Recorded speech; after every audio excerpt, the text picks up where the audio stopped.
Regarder cette image, c'est d'abord se confronter à un reportage. On voit une manifestation.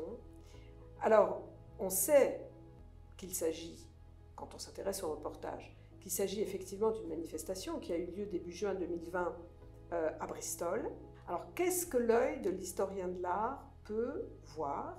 Qu'est-ce qu'il peut offrir comme perspective pour mieux comprendre une telle image? Historiquement, il s'agit d'une statue, et on sait bien qu'on a détruit de nombreuses statues au fil de l'histoire.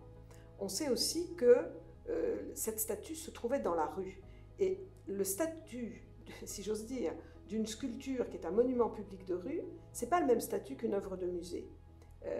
L'œuvre appartient au public devant lequel elle est érigée. Elle a un sens. Et ici, il s'agit d'Edward Colston, qui était considéré pendant des années comme un bienfaiteur de la ville de Bristol et dont on a fait revivre le passé d'esclavagiste et dont la fortune, qui était considérée comme celle d'un bienfaiteur, est en fait une fortune qui a été entièrement faite par le commerce de l'esclavage. Ça, c'est l'histoire qui nous le dit, ce n'est pas l'histoire de l'art qui nous le dit. L'histoire de l'art nous dit des choses qui sont extraordinairement méconnues et très loin finalement de cette image. Il y a eu un sculpteur, et ce sculpteur, la presse n'en a quasiment jamais parlé. Un sculpteur que l'historien de la sculpture connaît un peu, puisqu'il appartient à un courant qui s'appelle The New Sculptor. C'est John Cassidy qui, à la fin du XIXe siècle, participait à ce mouvement hybride entre le naturalisme et le symbolisme qui visait à revoir les codes de la sculpture. Et on lui a commandé cette œuvre qui était très caractéristique finalement de l'hommage rendu au grand homme, l'hommage rendu au bienfaiteur. Simplement, ici, l'histoire se cogne à l'histoire de l'art.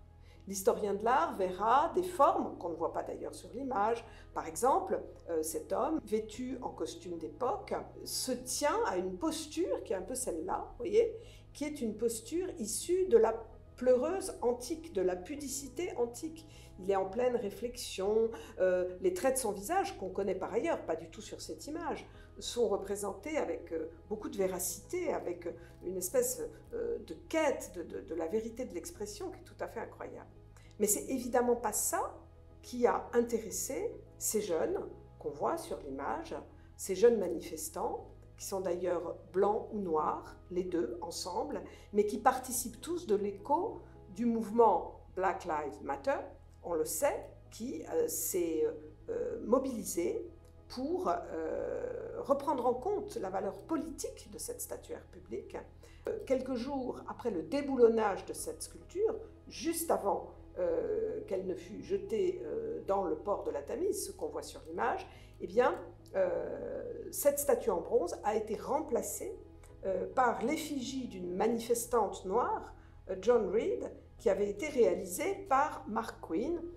C'était une effigie de cette manifestante le poing levé, en résine. Elle a été retirée par la municipalité de Bristol très vite, mais c'est intéressant de voir que là aussi se sont entrechoquées une perspective, disons, d'histoire politique et d'histoire visuelle, d'une certaine manière, puisque ces manifestants ne se sont pas contentés d'abattre l'œuvre, mais ils ont souhaité la remplacer par une autre effigie. Ce qui montre le poids incroyable de ce langage formel qu'est la sculpture monumentale publique.